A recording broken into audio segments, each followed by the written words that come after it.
Hello दोस्तों, कैसे हो? उम्मीद करता हूँ आप सब खैरियत से होंगे। आज नई स्टोरी की तरफ चलते हैं। आज मैं आपको सुनाने जा रहा हूँ एक शेर और 4 भैंसों की कहानी। 4 भैंसे जो बहुत अच्छे दोस्त थे। एक वक्त की बात है, एक घने जंगल में 4 भैंसे हुआ करते थे। 4 मुख्तलिफ गायें, इतनी खूबसूरत और हट्टी-कट्टी और बहुत अच्छे दोस्त भी थे। एक दूसरे का ख्याल रखते थे और खाने के लिए उनके पास बहुत ज़्यादा घास थी जो वो हमेशा चरते रहते थे और हमेशा ये इकट्ठे रहते थे। उन चारों की ये दोस्ती इतनी पक्की थी कि कोई भी जंगली जानवर उनके पास आने की हिम्मत नहीं करता था। जो गलती से आता भी था तो उन सबको देख के डर के मारे भाग भी जाता था, क्योंकि वो चारों एक दूसरे के बहुत अच्छे दोस्त थे और एक दूसरे की मदद करते थे। और उन सब जानवरों में से एक जानवर शेर भी था। शेर जब भी उन पर हमला करने की सोचता तो वो भी डर के मारे हमला नहीं करता था। वो जब भी उन्हें एक साथ देखता तो हमेशा मायूस होके चला जाता और यही सोचता रहता और कहता, ओहो, मैं उन पर कैसे हमला करूं? वो अगर हमेशा एक ही साथ रहे तो। ये शेर सोच रहा था, कोई बात नहीं, कल फिर हमला करके देखूंगा। हर रोज़ वो यही करता, लेकिन वो कामयाब नहीं होता था। लेकिन एक दिन चारों दोस्तों ने एक मंसूबा बनाया। चारों भैंसों में से एक भैंस ने कहा, मैंने सुना है दूसरे ग्राउंड की घास इस घास से बहुत अच्छी है और बहुत हरियाली भी है और बहुत मज़ेदार भी। क्यों ना हम उधर जाके चारों उसका टेस्ट करें? हम आज ही दोपहर को जाकर वहाँ की घास ट्राई करते हैं कि कैसी है। उनमें से दूसरा भैंसा बोला, ओ हाँ, हमें ये करना चाहिए। उनमें से बाकी भी दो बोले, हाँ, हम गपशप में क्यों लगे हैं, क्यों ना हम जल्दी उधर चलें। एक तो भैंस बोली, मुझे तो हरी हरी घास का सुनकर मुंह में पानी आने लगा है, चलो जल्दी चलो, इसका पेट कभी नहीं भर सकता। और हंसना शुरू हो गए, सब कह के लगा के। फिर वो भैंस वहाँ से दूसरे ग्राउंड के लिए चले गए। जब वो जा रहे थे तो उसको लोमड़ी ने देखा। उन चारों को जब लोमड़ी ने देखा, वो इतनी खौफजदा हो गई कि उनको देख के भाग गई। और ये इस बात का तो उन चारों को पता भी नहीं चला। वो खुशी खुशी जा रहे थे और कुछ देर बाद वो उस ग्राउंड में पहुंच गए। और वो चल चल के इतने थक गए थे और भूखे भी थे। जैसे ही वो चलना शुरू करने वाले थे, उनमें से गाय ने कहा, एक गाय पहरा दे, बाकी हम सब खाएंगे। जिसको उसने कहा कि पहरा देने के लिए, तो उसको तो बुरा लग गया कि सारी हरी घास ये खुद खा जाएंगे, फिर मैं क्या खाऊंगी। तो उसने कहा, मैं तुम्हारी नौकर नहीं हूँ, मैं क्यों पहरा दूँ। उस भैंस ने कहा, मैं क्यों पहरा दूँ, मुझे भी तो भूख लगी है, मैं क्यों ना ये हरी हरी घास खाऊं, मैंने भी तो अपना पेट भरना है, मैं भी तो थकी हुई हूँ। तुम चरने पे बहुत वक्त लगाते हो, इस वजह से हम बाद में तुम्हें मौका देंगे जब हम तुम्हारा पहरा देंगे। ये सुनकर तो आपस में ये झगड़ा शुरू हो गया। तो उसने कहा, मैं तुम्हारा नौकर थोड़ी हूँ, मैं तुम्हारा इंतजार नहीं करूँगा खाने का, मैं भी तुम्हारे साथ ही चरूँगा। उनमें से एक ने कहा, सही कह रहा है, एक को छोड़कर बाकी हम तीनों चरे, ये इंसाफ नहीं है। पहले तुम इंतज़ार करो, तुम कौन होते हो वहाँ पर हुक्म चलाने वाले। ये सुनकर चारों भैंसों में झगड़ा शुरू हो गया। चारों भैंस एक दूसरे से लड़ना झगड़ना शुरू हो गए, मुझे किसी की ज़रूरत नहीं है, तुम भी। एक भैंस दूसरे भैंस से कहना शुरू हो गए। और ये चीज़ें दूर से बैठा शेर देख रहा था और सुन रहा था। शेर तो ये सुनकर बहुत ही खुश हुआ। शेर तो हमेशा से इंतज़ार करता था कि वो कब तनाव हो और वो इन पर हमला कर सके। वो घास के पीछे छुपकर उन्हें देख रहा था। यही हुआ उस दिन। मुझे अपनी किस्मत पे यकीन नहीं आ रहा, अब मैं उन पर हमला कर सकता हूँ। जो मैं हमेशा सोचता था और ख्वाब देखता था, आज वो पूरा होने जा रहा है, इस शेर ने कहा। और अब मैं एक एक करके उन्हें खा भी सकता हूँ। शेर बहुत खुश था। चारों दोस्त अलग अलग चल दिए। शेर भी इनके पीछे पीछे चल दिया और मौका पाते ही एक के बाद एक भैंस पर हमला करके उन सबको मार गिराया और उनको ख़त्म कर दिया। जब तक वो चारों साथ थे, किसी में इतनी हिम्मत नहीं थी कि उन्हें अलग कर सके या उन पर हमला कर सके, और ना कि उनके करीब आने की जुर्रत करता था कोई। पर जैसे ही उन चारों में लड़ाई हुई, एक दूसरे को तन्हा छोड़ा और जिसका उन्हें जाना बनना पड़ा। इसीलिए कहते हैं दोस्तों, एका बहुत बड़ी ताकत है और हमेशा इकट्ठे रहना चाहिए और एक दूसरे की मदद करनी चाहिए। अच्छा दोस्तों, उम्मीद करता हूँ आपको ये स्टोरी बहुत अच्छी लगी होगी। एक नई स्टोरी के साथ फिर दोबारा हाजिर होगा। ओके, तब तक अपना ख्याल रखना। अल्लाह हाफिज़। सूअर के 3 छोटे बच्चे। एक बार 3 सूअर के छोटे बच्चे थे। उनके नाम थे जिमी, पिमी और टॉमी। वो तीनों भाई एक झोपड़ी में रहते थे जो बहुत आवाज करती थी और पानी भी टपकता था। एक रात जिस वक्त ये बच्चे सोए थे, उस वक्त उनके पुराने घर की छत पे दरार आ गई और उनकी झोपड़ी गिरने लगी और फिर वो गिर गई। उनके पास बड़े बुरे भेड़िए से बचने के लिए अब कोई जगह नहीं थी। बहुत हो गया, अब हमें एक ऐसा घर चाहिए जो कभी गिरने ना पाए, जिमी ने कहा अपने 2 भाइयों को। और 3 बच्चों ने फैसला किया कि वो खुद के लिए नया और मजबूत घर बनाएंगे। टॉमी को फ्रिज और फूल पसंद थे, इसीलिए उसने अपना घर घास, डंडे, पत्ते और पंखुड़ियों से बनाने का फैसला किया। टीमी को मिठाई पसंद थी, इसलिए उसने अपना घर चॉकलेट, कैंडी और बिस्किट से बनाने का फैसला किया। जिमी चालाक था, उसने अपना घर ईंटें, बिजली, सीमेंट और रेत से बनाया। फिर सभी अपने अपने घरों में खुशी से रहने लगे। लेकिन एक रात बहुत चालाक भेड़िया आहिस्ता आहिस्ता टॉमी के घर के पास आया और उसने दरवाजा खटकाया। छोटे सुअरों, मुझे अंदर बुलाओ, भेड़िए ने कहा। टॉमी को पता था बड़ा बड़ा भेड़िया आएगा और उसे खा जाएगा। तुम चाहे जो मर्जी करो, मैं दरवाजा नहीं खोलूंगा, सुअर के बच्चे ने कहा। मैं जोर से सांस लूंगा, फूंक मारकर मैं तुम्हारा घर उड़ा दूंगा, भेड़िए ने गुस्से से कहा। घास और पत्तों से बना घर इतना मजबूत तो नहीं था, हम जानते हैं।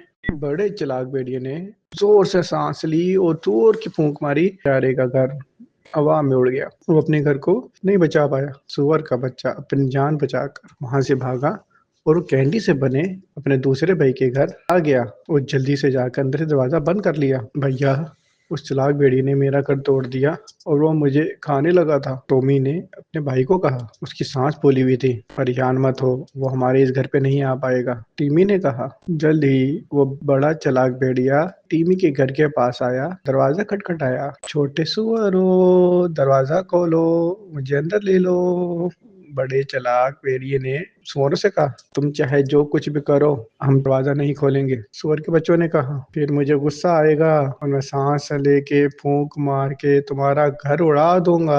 हा हा हा हा, ये भेड़िए ने गुस्से से कहा। बच्चे डर गए और कांपने लग गए। अब क्या होने जा रहा है, अब क्या होगा? मिठाई से बना हुआ घर इतना मजबूत तो नहीं होगा, ये तो आप भी जानते हैं दोस्तों। तो किसी ने जोर की फूंक मारी, उसने वो घर भी उड़ा दिया। टीमी अपना घर नहीं बचा पाए। दोनों सुअर के बच्चे भागते हुए अपने तीसरे भाई के पास आए। जल्दी से वो अपना दरवाजा खोल के अंदर जाकर दरवाजा बंद कर दिया। वो भेड़िया हम दोनों को खाने वाला है और हमारे घर भी तोड़ दिए, उन दोनों ने अपने तीसरे भाई से कहा। बेचारे दोनों बहुत रोने लगे। परेशान मत हो, वो हमारे इस घर में नहीं आएगा, जिमी ने बहुत यकीन से कहा। जल्दी ही वो चालाक भेड़िया जिमी के घर के पास भी आ गया। उसने दरवाजा खटखटाया और उसने फिर वही कहा, छोटे सुअरों, दरवाजा खोलो, मुझे अंदर ले लो, भेड़िए ने सुअर से कहा। फिर सुअर के बच्चों ने कहा, तुम जो मर्जी कर लो, हम दरवाजा नहीं खोलेंगे। भेड़िए ने कहा, मैं फिर जोर के सांस लेके मैं तुम्हारा घर भी उड़ा दूंगा। यह बहुत गुस्से में था, उसने गुस्से में कहा। दोस्तों, आप तो जानते हैं पत्थर के बने हुए घर, मजबूत बने हुए घर तो वो हवा से नहीं उड़ा सकता था, लेकिन फिर भी बड़े चालाक भेड़िए ने जोर से फूंक ली और उसका घर गिराने की कोशिश तो की, लेकिन वो ईंटों से बना हुआ घर बहुत ही मजबूत था।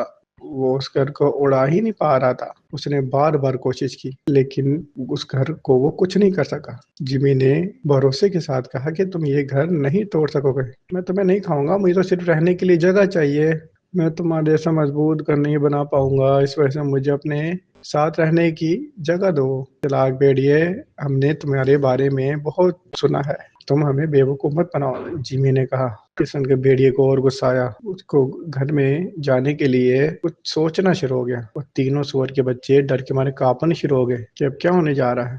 नहीं, वो कोशिश कर रहा है, वो आएगा और वो हमें खा जाएगा। लेकिन टॉमी ने कहा कि मेरे पास एक तरकीब है। जिस सुराख से वो अंदर आ रहा था तो उसके नीचे लकड़ियां रखकर उसको आग लगा दी। चिमनी से जैसे ही वो अंदर आना शुरू किया, जैसे ही वो बड़ा ही चालाक भेड़िया नीचे आ रहा था तो जिमी ने लकड़ियां और डाल दी और कमरा वो जल्दी से गर्म पानी में गिर गया, क्योंकि उसने उसके ऊपर पानी रखा हुआ था। और वो उसी के अंदर पक पक के वो सारा जल गया और वो मर गया। तो तीनों ही भाई बहुत खुश हुए कि चलो शुक्र है, चालाक भेड़िया वो मर गया। और तीनों बहुत खुशी हुए। तीनों उसी घर में, मजबूत बने हुए घर में रहने लगे। वो तीनों खाते पीते हंसते खुशी से खुशी रहने शुरू हो रहे। और कहानी यहाँ पर खत्म हुई दोस्तों। अगली नई स्टोरी में हम फिर हाजिर होंगे आपके पास। The ugly डगलिंग। ये एक मौसम सरमा की दोपहर थी। बतख तालाब के पास एक दरख्त के नीचे अंडे देने के लिए बैठी थी, जो बहुत खूबसूरत जगह थी। उसने 5 अंडे दिए। अचानक उसने महसूस किया उसके 5 अंडों में से एक अंडा थोड़ा मुख्तलिफ है। वो थोड़ा परेशान भी हुई, लेकिन उसने उसके फूटने का इंतज़ार किया। एक खूबसूरत सुबह आखिरकार एक एक करके एक के बाद एक अंडा फूटने लगा। बच्चे बोलने लगे। तमाम अंडे जिंदा हो गए थे। अंडों से बच्चे बाहर आ गए थे और अंडे से बाहर निकल के अपना सर भी हिला रहे थे। सब टूट गए थे, सिर्फ एक के अलावा। ओह, कितने प्यारे बच्चे हैं मेरे, खूबसूरत बच्चे हैं ये। लेकिन ये 5वें अंडे को क्या हुआ है? बतख परेशान थी। यह आखिरी अंडा तो बहुत तवील वक्त ले रहा है। वो अंडे पे दोबारा बैठ गई और सारी गर्मजोशी दे दी जितनी वो दे सकती थी। ये बच्चा बहुत खूबसूरत होगा, ऐसा बतख ने कहा, क्योंकि इसका अंडा फूटने में बहुत वक्त ले रहा है। और फिर वो दिन आ ही गया कि एक खूबसूरत सुबह जब 5वां अंडा भी फूटा, वहाँ से एक मुख्तलिफ किस्म का बदसूरत था बच्चा बाहर आया, जिसका कलर सफ़ेद था। बतख का बच्चा बाकी दूसरे बहन भाइयों से मुख्तलिफ था। वो काफ़ी बड़ा था, बल्कि वो बदसूरत भी था। मेरे दूसरे बच्चों में तो ऐसा कोई भी नहीं दिखता। ये बच्चा तो शायद बदसूरत है। माँ बतख उस बच्चे को देख के हैरान थी और बहुत दुखी भी। माँ को उम्मीद थी वो एक दिन अपने बाकी बहन भाइयों जैसा हो जाएगा, लेकिन दिन गुजरते गए और बतख का बच्चा बदसूरत ही रहा कि सभी बहन भाई हमेशा उसका मजाक उड़ाते और उसे तंग करते और ना उसके साथ खेलते थे। वो बतख का बच्चा बहुत उदास था। तुम बदसूरत हो, बाकी बहन भाइयों में से एक बतख के बच्चे ने कहा। यहाँ से भाग जाओ, दूसरा बदसूरत बच्चा बोला। बदसूरत शक्ल वाली मखलूक, हम तुम्हारे साथ नहीं खेलना चाहते, ये तीसरा बच्चा बोला। वो सब उस पर हंसे। बतख का बच्चा बहुत उदास हो गया। वो बदसूरत बच्चा वो तालाब के पास गया और अपनी शक्ल पानी के अक्स में गौर से देखना शुरू हो गया। कोई मुझे पसंद नहीं करता, मैं बहुत बदसूरत हूँ। बतख ने अपने सारे बहन भाइयों को छोड़ने का फैसला कर लिया और कहीं दूर जाने का फैसला किया कि जंगल में कहीं और चला जाऊँगा। बतख का बच्चा अकेला जंगल में भटकता रहा। जल्द ही चारों तरफ बर्फ ही बर्फ थी, क्योंकि मौसम सरमा आ गया था। बतख का बच्चा उदास था और वो सर्दी से कांप रहा था। खाने के लिए ग़िज़ा और रहने के लिए कोई गर्म जगह ढूंढ रहा था। वो एक बतख के ख़ानदान के पास गया। उन्होंने भी उसे झड़क दिया, तुम बहुत बदसूरत हो, छो तुम हमारे पास से चले जाओ। फिर वो मुर्गियों के घर में गिराने के लिए गया। फिर वहाँ पर उसको मुर्गियों के बच्चों ने उसे चोंच से मारा और उसे वहाँ से भी भगा दिया। वो रास्ते में कुत्ते से मिला, को देख के फिर वहाँ से चला गया। बतख का बच्चा और उदास हो गया।